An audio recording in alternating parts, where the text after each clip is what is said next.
New details about the controversial move to trade America's only known prisoner of war for 5 high-ranking members of the Taliban held at Guantanamo Bay. Some of his fellow soldiers now coming forward to say he walked out and should be punished, not celebrated. Here's ABC's Neil Karlinski. Every day I want to go home. 5 long years after that first proof of life video. Release me, please. I'm begging you. Bring me home. Army Sergeant Bowe Bengdahl, the last known American prisoner of war, got his wish this weekend. He wasn't forgotten by his country because the United States of America does not ever leave our men and women in uniform behind. His father showing the beard he refused to shave until his son was released. Speaking to reporters in an emotional news conference, he still hasn't spoken directly to his son. And I want you to know that I love you. I'm proud of you. I'm proud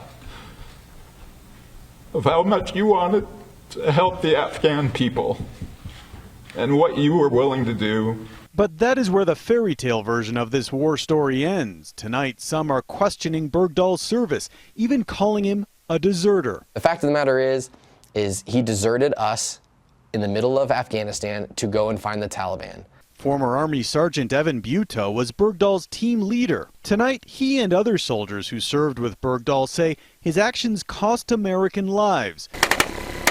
The U.S. military launched a massive search, and missions were changed in the wake of his capture. People calling him a hero and people calling him this great soldier, I mean, it's a spit in the face to, one, all the soldiers who were there, and more importantly, it's a spit in the face to the soldiers who died as a direct result to him leaving. Adding fuel to the outrage, the cost of his release. The U.S. handed over 5 high-level Taliban fighters in exchange for Bergdahl. You have to be concerned not only about the principle of negotiating with terrorists, but the 5 who were released in exchange for Sergeant Bergdahl. The Taliban immediately claimed a great victory, even posting a video of a hero's welcome.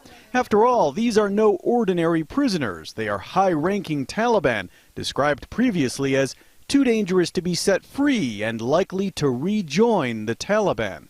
The detainees are living in the midst of luxury in Qatar in a Taliban villa. There was no sign they were in custody or under guard. Their families were flown in to be with them. And the only known condition imposed by the U.S. was that they not travel outside of Qatar for at least a year. I've been pretty lost in my life. So who is Bowe Bengdahl, the POW who was hardly a household name until now? He grew up in rural Haley, Idaho, was homeschooled by his mother Jani, and studied ballet for years.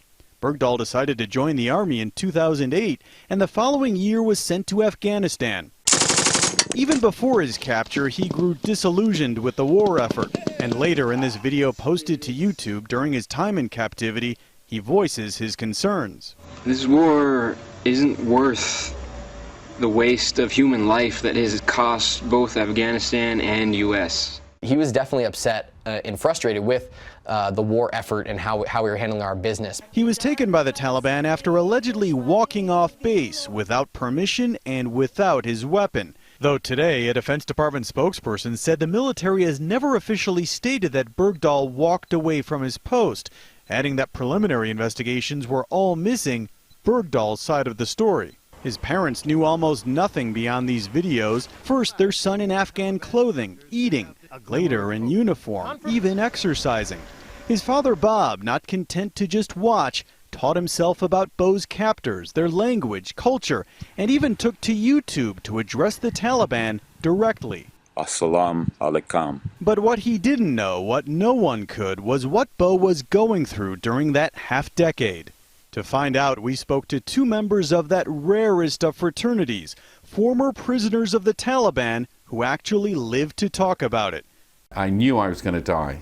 Then I had a very strange experience. I was able to review my entire life, my childhood, school days, the first day when I got married.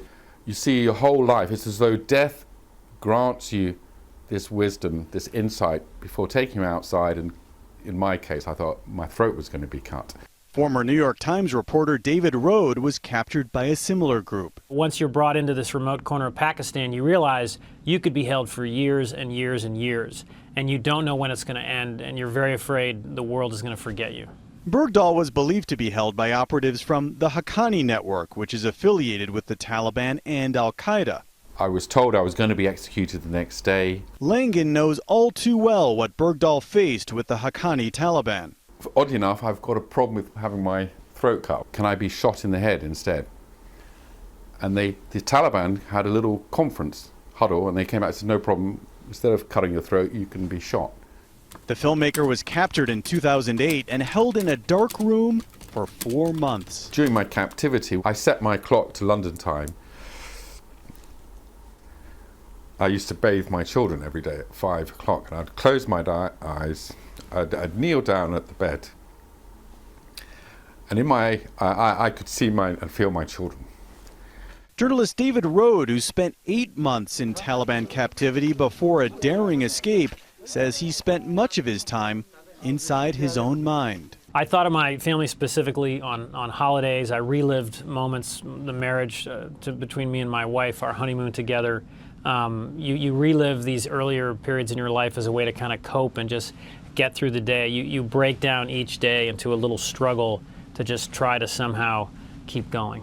But for Langan, it turned out captivity was the easy part. The real struggle is not in captivity, is surviving, it is when you're released.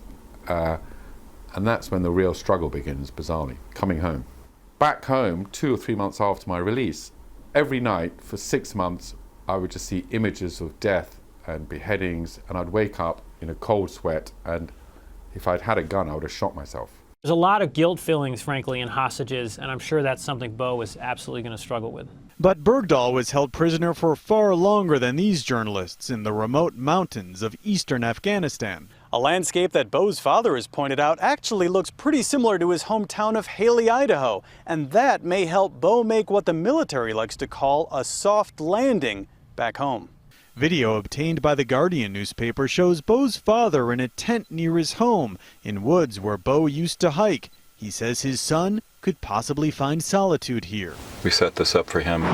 There's no timetable for his recovery, but Bergdahl's parents say they are up for the challenge. Before he returns home, he will remain under evaluation and treatment at a military hospital in Germany. Give yourself all of the time you need to recover and decompress. There is no hurry. You have your life ahead of you. The long road back to health is tough for any prisoner of war, but for Bergdahl, perhaps even more difficult because of the questions his return has unleashed at home. For Nightline, I'm Neil Karlinski in Haley, Idaho.